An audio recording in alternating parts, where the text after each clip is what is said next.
حضرت ہود علیہ السلام اور جو لوگ ان پر ایمان لائے تھے، جب قوم عاد پر عذاب آیا تو اللہ تعالیٰ نے ان کو بچا لیا۔ پھر ان سے جو اولاد ہوئی وہ قوم سمود کہلائی۔ اس قوم کا علاقہ الحجر تھا جو آج بھی موجود ہے۔ قوم سمود بڑے ہی طاقتور اور جنگجو لوگ تھے۔ پہاڑوں کو تراش تراش کر انہوں نے محل بنا رکھے تھے اور ان میں زندگی بسر کرتے۔ یہ قوم شرک میں مبتلا تھی۔ لوگ بتوں کی پوجا کرتے اور ان بتوں کو ہی اپنا خدا تسلیم کرتے۔ تو اللہ تعالیٰ نے حضرت صالح علیہ السلام کو اپنا نبی بنا کر ان کی طرف بھیجا۔ جب حضرت صالح علیہ السلام نے اللہ کا پیغام ان کو سنایا تو قوم نے کہا، اے صالح، آپ بھی تو ہماری طرح انسان ہی ہیں۔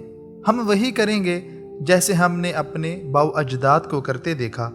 ہم اپنے سارے خداؤں کو چھوڑ کر کیسے ایک اللہ کی عبادت کر سکتے ہیں؟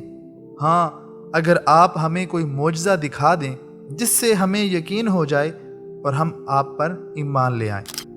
قوم نے مطالبہ کیا کہ اگر اس پہاڑ سے ایک حاملہ اونٹنی نکل آئے اور ہمارے سامنے آ کر وہ بچے کو جنم دے، تب ہم مان لیں گے کہ آپ اللہ کے نبی ہیں اور ہم آپ پر ایمان لے آئیں گے۔ قوم کا مطالبہ سن کر حضرت صالح علیہ السلام نے اللہ سے دعا کی اور اللہ تعالیٰ نے اپنے نبی کی دعا کو قبول کر لیا۔ پھر حضرت صالح علیہ السلام نے اپنی تمام قوم کو ایک جگہ پر اکٹھا کیا اور کہنے لگے کہ اس پہاڑ کی طرف دیکھو۔ تو ان کی نگاہوں کے سامنے پہاڑ سے ایک حاملہ اونٹنی نکلتی ہے اور بچے کو جنم دیتی ہے۔ یہ معجزہ دیکھ کر سب حیران ہو جاتے ہیں۔ جن کے پاس عقل سلیم تھی وہ صالح علیہ السلام پر ایمان لے آتے ہیں، اور بعض مغرور لوگ اسے جادو کا نام دے کر انکار کر دیتے ہیں۔ حضرت صالح علیہ السلام نے نصیحت کی کہ یہ اونٹنی اللہ کا معجزہ ہے۔ یہ جہاں سے چاہے چرے گی اور جس کنویں سے چاہے پانی پیے گی۔ خبردار، اس اونٹنی کو کوئی نقصان نہ پہنچائے۔ اگر کسی نے اس کو نقصان پہنچایا تو اللہ تعالیٰ کا عذاب اسے گھیر لے گا۔ وہ اونٹنی جہاں سے چاہتی گھاس کھاتی اور جہاں سے چاہتی پانی پیتی۔ اللہ تعالیٰ نے اس کے دودھ میں اتنی برکت رکھی تھی کہ تمام لوگ اس اونٹنی کا دودھ پیا کرتے۔ لوگ اس اونٹنی کو دیکھ دیکھ کر متاثر ہوتے اور صالح علیہ السلام پر ایمان لے آتے۔ تو اس قوم کے کچھ شریر لوگ، جن کی تعداد 9 کے قریب ہے، جن کا ذکر اللہ تعالیٰ نے قرآن مجید میں بھی فرمایا ہے، وہ اونٹنی کو قتل کرنے کا ارادہ کر لیتے ہیں اور اونٹنی کو قتل کر دیتے ہیں۔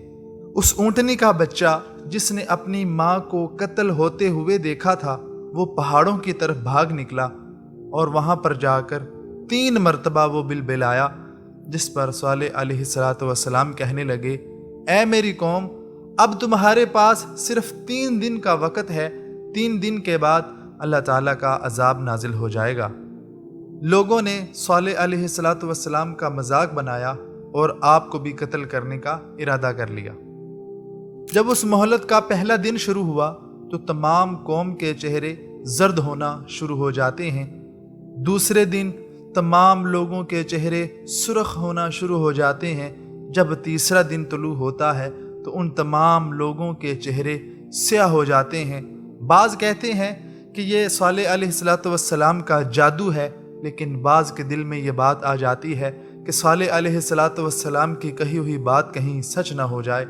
جیسے ہی چوتھے دن کا سورج طلوع ہوتا ہے، آسمان سے خوفناک آواز آتی ہے، جس آواز کے ساتھ تمام قوم کے لوگوں کے دل پھٹ جاتے ہیں اور زمین پر زلزلہ آ جاتا ہے جو زمین پر تباہی مچا دیتا ہے۔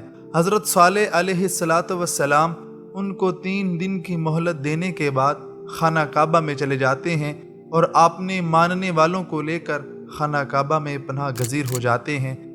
ان کے علاوہ اللہ تعالیٰ تمام قوم کو تباہ و برباد کر کے ہمارے لیے نشان عبرت بنا دیتے ہیں۔